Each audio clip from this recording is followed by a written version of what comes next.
So much of it has been trusting my body, trusting my gut, trusting that when I'm fearful or anxious, that's just an emotion. But my heart is actually telling me what I'm interested in. My heart is actually telling me what I want to do.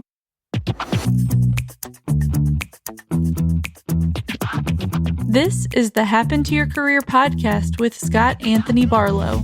We help you stop doing work that doesn't fit you, figure out what does, and make it happen. We help you define the work that is unapologetically you and then go get it. If you feel like you were meant for more and you're ready to make a change, keep listening. Here's Scott. Here's Scott. Here's Scott. Riddle me this. What if being too good at your job is the reason you need to escape? Maybe you do the work 3 times faster than everyone else, so you are just being given more and more and more and more. Or maybe you're constantly getting praised by leadership for being the highest performer, but it's making the team resent you.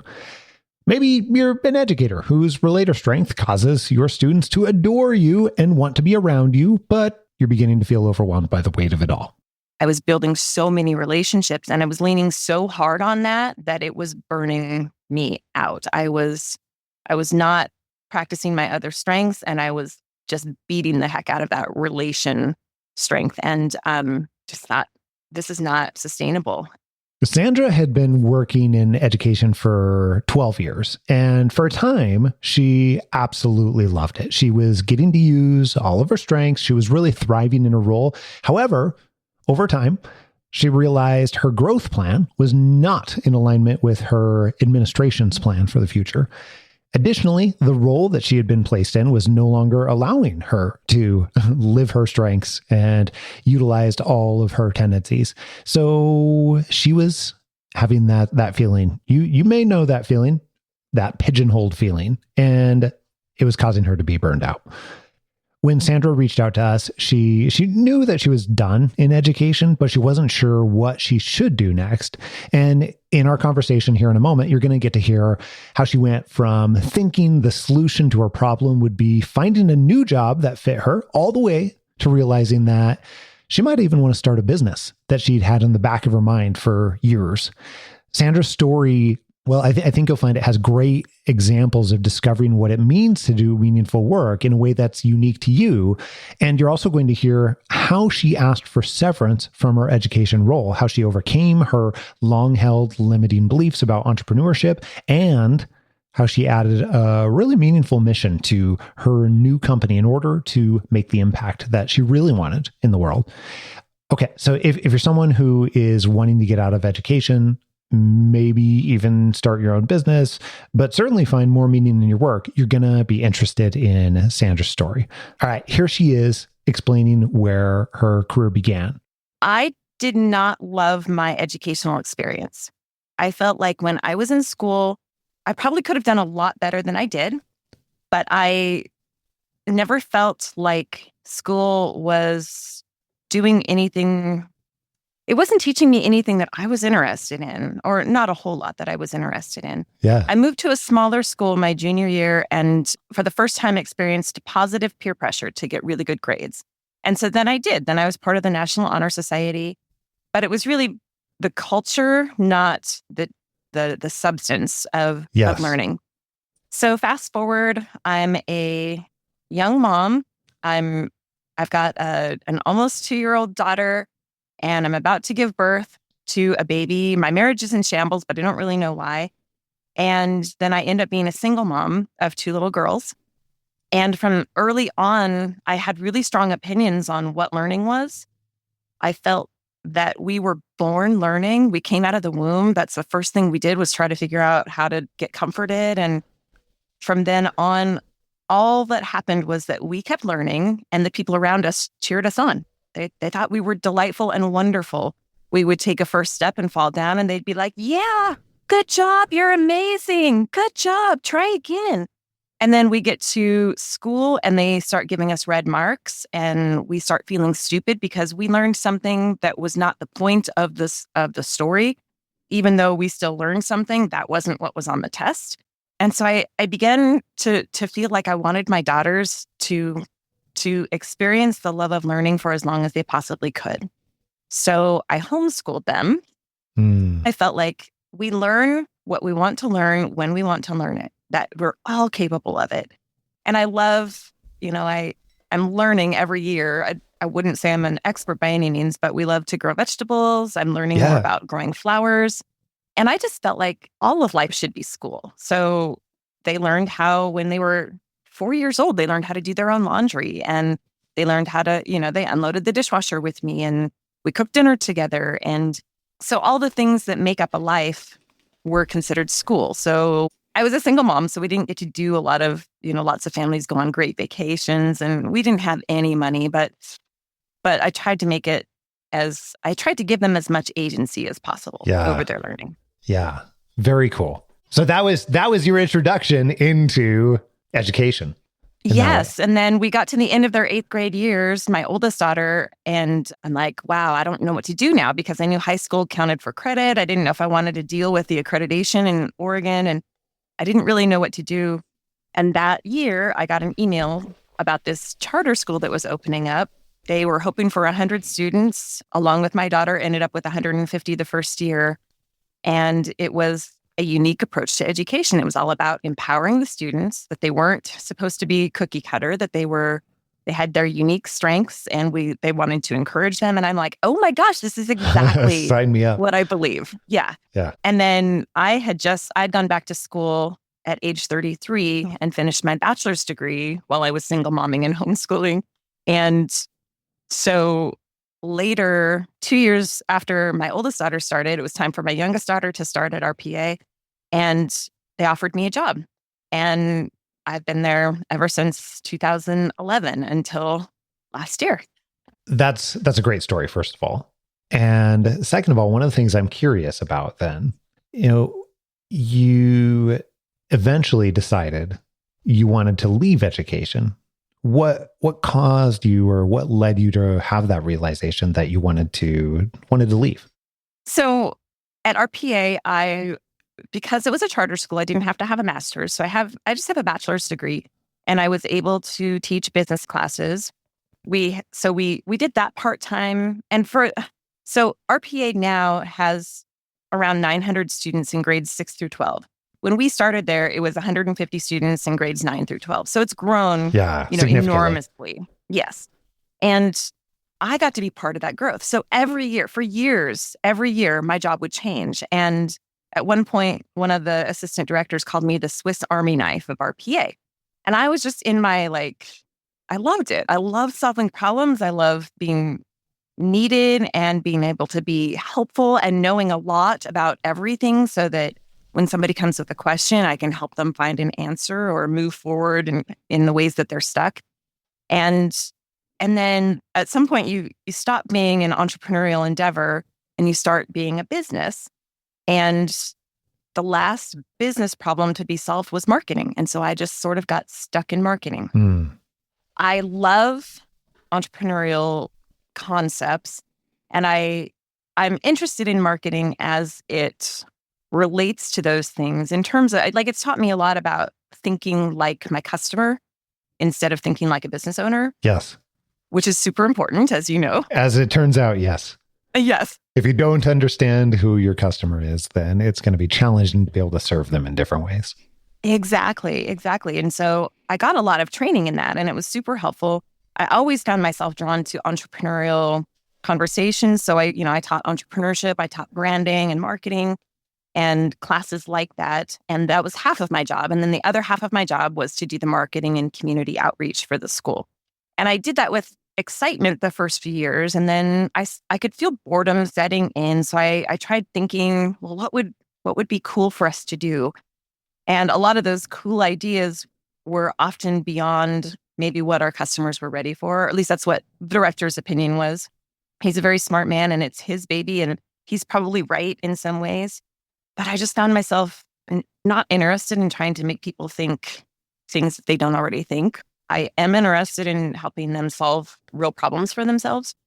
So I was probably, at one point, he said I probably had visited with almost every family in the school. I would have really honest conversations with people. Here's what we can offer. here's what we can't. And so is your student able to handle these challenges? And because we looked like a small community college. Yeah. And it was an amazing environment for the right student, but for a student who needed more guidance and where to be and needed to have all of their time filled, we didn't do that. And so it was great to have real honest conversations with people and set them up for success if they decided to be part of us, or turn them, say, we're probably not the right choice for you if they didn't feel like their student was a fit. But pretty soon, 2020 was hard on everybody. I know we had additional personal things going on in our world. My daughter was diagnosed with MS.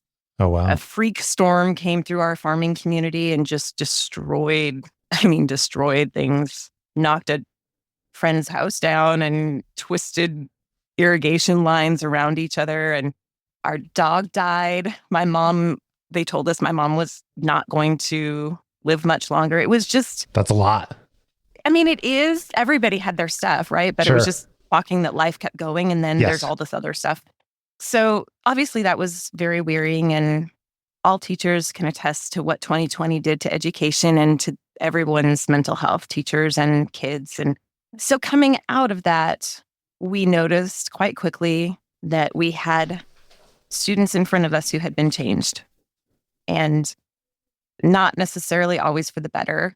There's just a lot of changes, and I could go on, but so I realized pretty quickly that I was not refreshed by the end of last August. Last August came, and usually, you got summer off and you kind of get your energy back, and we had a lot going on last year as well. And I just got to August and thought, I don't know if I can do this. And then one of the lessons I've learned to ask is, well, what would make this easy? And I thought, gosh, if somebody would come in and vacuum, mop, and clean my bathroom, that would make it easier for me. It'd be a mental load off of me. And I couldn't find anybody to do that. I started thinking maybe I should just go do that. But I don't want to clean houses. But then I was like, wow, I could replace my salary actually pretty quickly. Yeah. So it just kind of stuck in my head. And I kept noodling on it and kept thinking, well, what could I do? And then this girl came up to me one day. She's probably like 4'7", tiniest, sweetest little thing. She doesn't trust very many people, but she trusted me. And she would come and stand in front of me. And I know all teachers know exactly what I'm talking about. There's these students who will come and stand in front of you, and they're just waiting to get loved on. That's all they want. But they don't know how to have a conversation. They don't know how to, ask about somebody else or, any of those conversational skills. So we're left to just sort of pull out of them a conversation and let them know that they're loved and cared about and ask questions. So she walked up to me like she often did, and I couldn't breathe. I lost my ability to breathe, and she'll never know. I was able to kind of keep it covered up, but she'll never know that she was really the thing that made me go, I've got to get out of here. So I was like, oh, look what time it is. Oh, you have class? Cool. I'll walk you there. And I walked her to her class, and I just kept walking, and for blocks and blocks and blocks. And it took me, I don't even know, 10 blocks before I could even catch my breath again, and realized, I'm not going to diagnose myself, but I'm pretty sure that was close to a panic attack. This is not good. I need to leave. And so that's what started the process of me leaving. I can appreciate that on a lot of different levels. A panic attack is also what caused me to realize that this has to be different. And there has to be a different way. There has to so many different things needed to change, and that was the catalyst. So definitely can appreciate that on a lot of different levels. Here's my question for you, though. Aside from acting as a catalyst for you to make a decision that, hey, look, this needs to change, what did that lead to for you next? Well, I started thinking I need help with this because, and it's hard. I'm a pretty introspective person. Yeah. I have a lot of interpersonal strengths. And so I knew I needed somebody pretty skilled to help me with this. It wasn't going to just be go to a therapist. I've done therapy. I'm appreciative of what it gave me when I needed it. But this was a different purpose, and I just didn't know what to do. I've done a million self-assessment tests, and so I needed some help. And so I came across Happen to Your Career in a quote on a website, and it was the title, Happen to Your Career. I'm like, wow, as a woman growing up in the 70s, my career's always happened to me. It was just what happened to work for me. And to think that I could happen to my own career was kind of a mind-blowing moment. So I checked into, you've got that 8-day free course on the website. And as I started into it, and I always do those free courses with a grain of salt, because usually I'm like, no, I'm more skilled than this. This is frou-frou for me. I don't need this. But the approach was so different that I'm like, if this is their free material, I need to get a coach, because this is their free stuff. It's making me think differently. It's challenging some of my perceptions. And I think I'd like somebody to kind of walk with me as I continue to explore this. So I contacted H2YC, got connected with Ben. And as I was doing that, one of the first things that I think it might even be in the free course is to do the strengths assessment. And I'd done that in 2018 and looked at the results and kind of went like, okay, I don't know what to do with this. It seemed obvious to me. And it also seemed like I was surrounded by people who had similar gifts and skill, I guess, strengths. And so I'm like, well, I don't know. So I kind of just put it away. It was one more self-assessment that I had done. But getting to go through it, Ben's guidance, and with the directions that the course gives in terms of going through and highlighting the things that really, really are like, yeah, that resonates with me, and adding to them and really, massaging them so that I could understand them at a deeper level was really, really beneficial for me. And then as I did that, I realized, oh my gosh, I've got these top 5 strengths, but right now, for years, I used them all at RPA, at the charter school, and now I'm using one of them, and it is the relator one. So I am building relationships with kids like crazy. We did a form where kids filled out who they were comfortable, like they could check off as many staff as they wanted to, that they could connect with or felt comfortable with us coming to them. And I taught half-time, really small classes. Like my top class had 12 students in it. But I had built relationships. I was the third person on the list in terms of how many students felt comfortable talking to me. So completely out of proportion to my actual job, I was building so many relationships, and I was leaning so hard on that it was burning me out. I was not practicing my other strengths, and I was just beating the heck out of that relation strength, and just thought, this is not sustainable. Well, and that's really interesting too, because what I hear you saying is that you had this wonderful situation that did actually allow you to utilize your combination of strengths together. And that's only one portion of what creates fulfilling work and ultimately a fulfilling life. However, it's an important portion. And then as things went on in time, eventually what you were spending your day-to-day doing was leaning pretty hard only on one particular area of your strengths. And it sounds like that in itself was a massive change when you're used to be able to operate, full floodgates open and everything else. And then you shift to where now you can't do that anymore because of the circumstances. Then it feels very different, doesn't it? Oh, it does. It was very deadening. And it was probably the hardest part of this self-discovery. Yeah. Well, I'll say one of the hardest parts, because suddenly I had names for everything that I was feeling for years. Yes. And because I could name it, then I was seeing it all the time. And that was really challenging to be in this position that I'm a grateful person. I have felt grateful for that place and for my mentor. My boss was kind of my mentor as well, and still have tons of gratitude. But to have such a stark understanding of why I was not doing well was it was just really hard to deal with. It'd been a big part of my life. And so, yeah, that was really challenging. Yeah. Okay, well, let me ask you a different question then, since we're on the subject of strengths, because it sounds like this was an area that personally I think you did really well in. And at the same time, I also would say that this is an area that seemed to have a large impact for you. So I'd like to talk about it for just a few minutes in terms of what you specifically did. I heard you say that, hey, I had taken all the assessments and all the things in the past. And that's great. A lot of the people that we get to work with have had those experiences where they've been fortunate to take a lot of different types of assessments, quizzes, whatever, you name it, right? And then at some point, you got to take Strength Finders, Clifton Strengths, and it sounded like what that did for you was begin to provide you verbiage. So now you had names for this, but what else actually helped? What helped you begin to start to make those connections, not just where you're seeing it every place and becoming more aware of it, but starting to be able to utilize that information in a way to make decisions? Take me through what worked for you specifically. Well, it's also maybe what didn't work for me and still what I'm iffy about. What I ended up realizing, number one, was that I had to get out, period. So as I worked with Ben, we came up with a plan.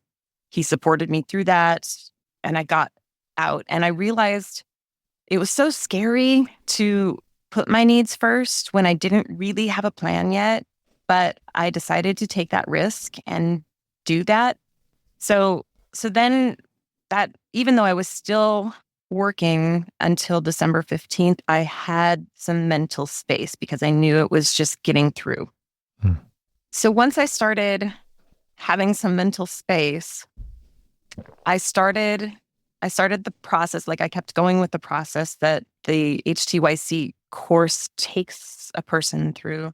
But I kept coming back to these strengths and these ways that I liked to be. With Ben's encouragement, as much as I could while I was working. And then, man, December 16th came and I was free to just let my days be whatever they wanted to be, which terrified me. Because I just thought, gosh, if I'm not using every moment and every resource that I have to get another job, I'm toast. And one of the things that had happened was I said, Ben, do you think I should ask for severance? And he said, yes, you should ask for severance.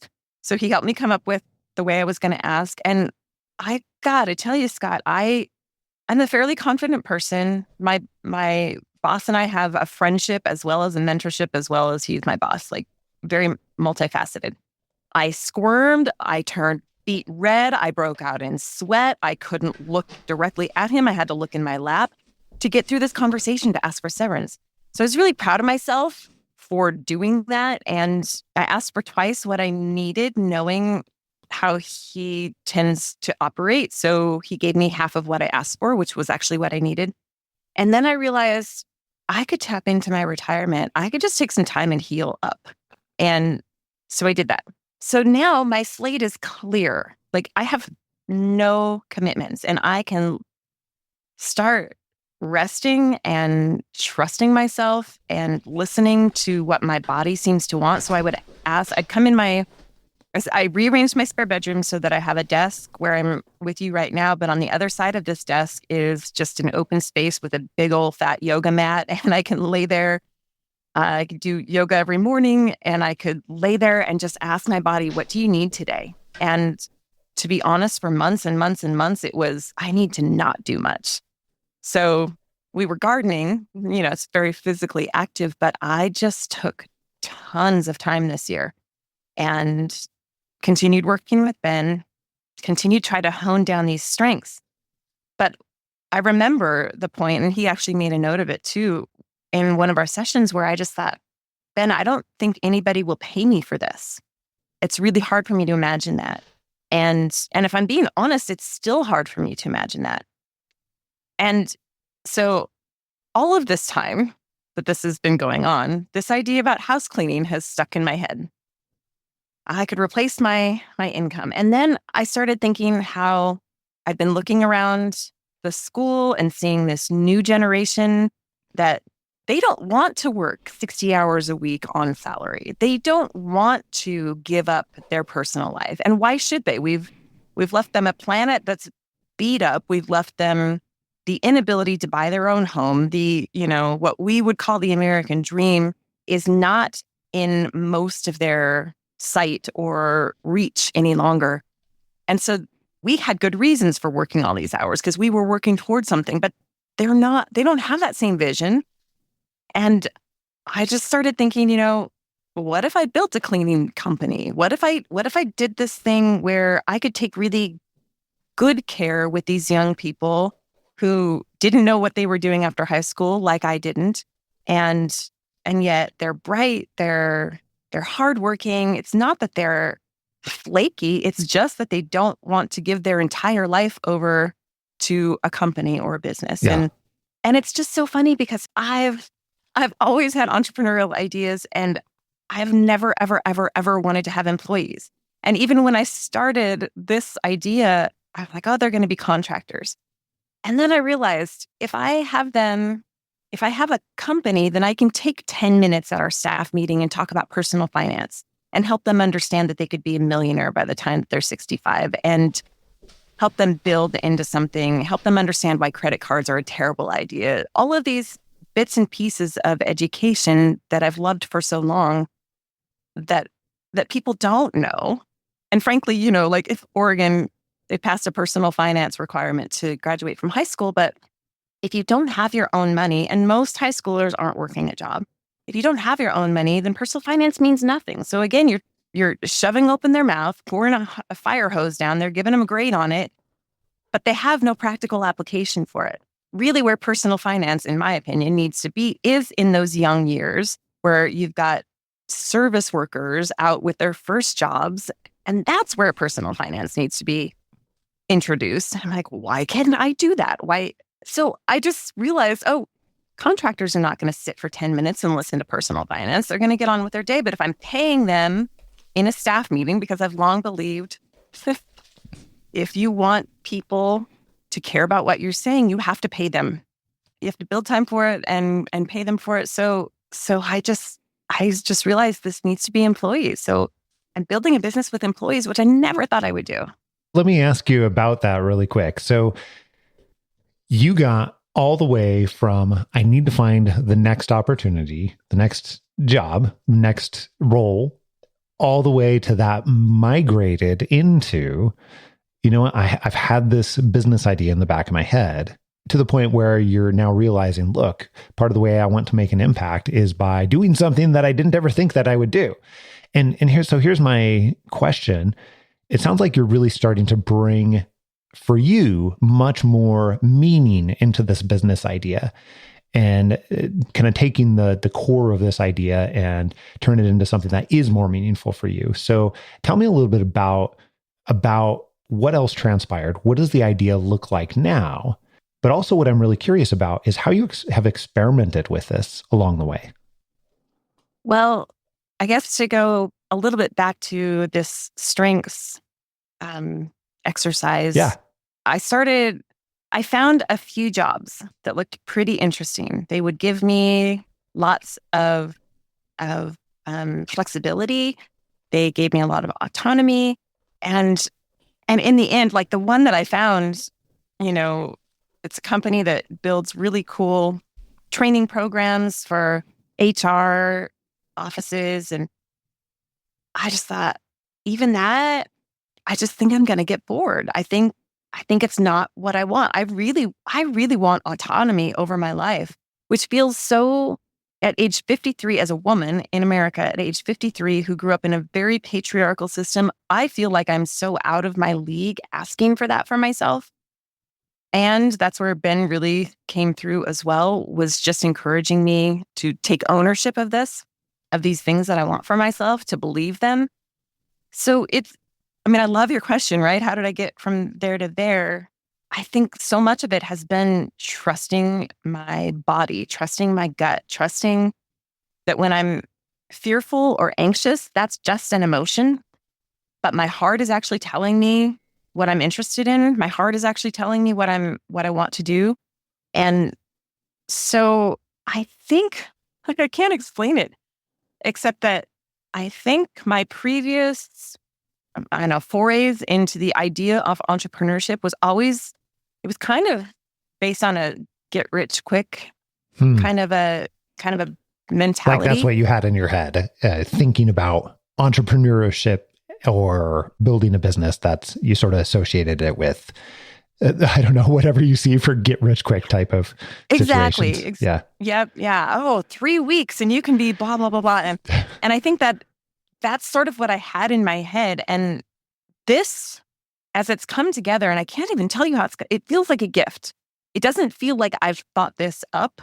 It feels like it's been given to me. And I don't know any better words to explain it. But as I trust it and listen to it, I've just been blown away because the next person comes into my life and they're exactly what I need when I need it. It's been that way the entire time. The fact that Ben started, one of the first things he said to me in one of our sessions was, "It sounds to me like you've been surrounded by patriarchal men all of your life and you've grown a lot, but you haven't been able to completely trust yourself." So, because I knew I needed a man coach. You've got a lot of women coaches, but I knew that I needed a man and I didn't know why. And my husband agreed. And he said, "So I think it's really important that you lead our sessions, that you are the one that is telling me what you need, that you're the one." And I felt freaked out by that, but I also immediately knew, yep, that's exactly what I need to do.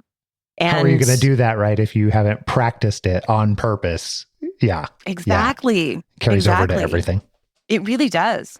And he also somehow through the screen, and this is one of those moments where I'm going to be really flattering, like through the screen, I would be talking and he would say, what was that expression on your face? What does that mean? Or what was that word that you just used? He would just nail into something that I've had some very wrong patterns of thinking about myself and my strengths and me as a woman in this world. And to be honest, this business is built just as much for the employee as it is for me, as it is for the homeowner. It feels like the first idea I've ever had that's win-win-win. And that has kept me focused on it and motivated because sometimes it's about me paying back my retirement that I've spent this year. And frankly, I didn't have enough retirement because I started my career so late. So I've got to make some money. And I want to pay my employees right out of high school or, early 20s really generously. I want to provide insurance for them. I want to help them understand personal finance so that they work for me for 1 to 3 years and then they move into their next, or they purchase a franchise because my goal is to franchise this business.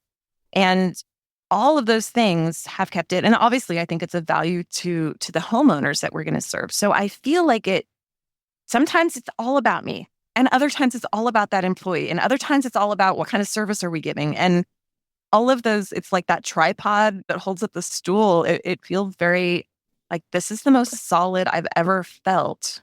Creating something, thinking about something, trusting my gut in it. And it's because I'm assuming that, yes, I need profit and it's not the most important thing. The most important thing is building something that's different that gives my house cleaners, my model is based on 5 houses a day, basically 7.25 hours a day for them. So and they get to have dispatcher access in the back end. So they get to dispatch their own day. So if they have a kid to pick up from school or if they have a doctor's appointment, they can schedule all that for themselves. It's not a, very I cool. have this time off kind of a situation. It's completely autonomous. Here's ownership of your time. Yes. Very cool. What advice would you give to someone else who's in a similar place as you were a year or 2 years or 3 years ago and is no longer getting to work in their strengths or maybe not getting to work in their strengths in the same way, and they have now realized that they need to make a change? What would you tell that person? Yeah, I think I would say trust your discomfort, trust the ways, listen to it. I was super grateful, so I kept putting my discomfort away.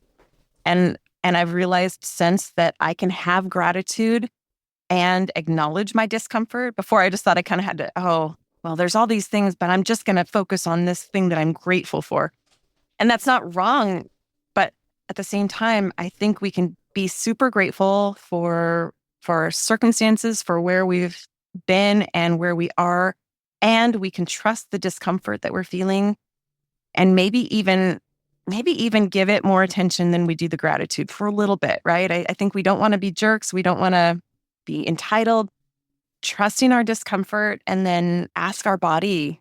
I literally say it out loud. What do you need today, Sandy? What would feel good right now, right this moment? And then trust the answer, even if it seems impossible, even if it seems too big, even if it seems not even possible. I think when we start trusting it, and one of the questions that I've learned to ask is, instead of freaking out and being anxious, is, I wonder how this could happen. I wonder how this might happen. I wonder if I move toward this, what might happen. And the people that have been brought into my life, it's mind blowing. I can't explain how. I mean, we'd take another 2 hours for me just to talk about just the right people coming in my life at just the right time, as I just trust this process. I believe what is here. I believe my body. I believe that there's love that is guiding this entire thing, and it's amazing.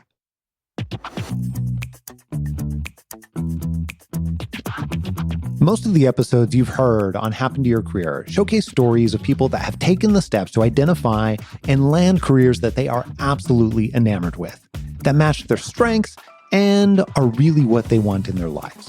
If that's something that you're ready to begin taking steps towards, that's awesome. And we want to figure out how we can help. So here's what I would suggest. Take the next 5 seconds to open up your email app and email me directly. I'm going to give you my personal email address, scott@happentoyourcareer.com. Just email me and put conversation in the subject line. And when you do that, I'll introduce you to someone on our team who can have a super informal conversation with, and we'll figure out the very best type of help for you, whatever that looks like, and the very best way that we can support you to make it happen. So send me an email right now with conversation in the subject line. Here's a sneak peek into what we have coming up in store for you next week. There are lots of things that we've been told about our careers and career changes that simply are not true. We've been told them so confidently and so many times that we haven't ever thought to question them. And every single time I get to chat with our readers and listeners, I hear the same misconceptions. And guess what? It's not your fault. Not your fault at all. Society and the media have pounded these misguided non-facts and myths into our brains. Today, we're doing some myth busting. I want to share with you the top 7 misconceptions I hear almost every time I talk with people about fulfilling work. Like, for example, if I career change, I need to take a pay cut. Actually, it turns out that less than 15% of our clients end up taking a pay cut, and most make more. If you want to know about the other 6, well, let's dive in further. All that and plenty more next week right here on Happen to Your Career. Make sure that you don't miss it. And if you haven't already, click subscribe on your podcast player so that you can download this podcast in your sleep and you get it automatically, even the bonus episodes, every single week, sometimes multiple times a week. Until next week, adios. I'm out.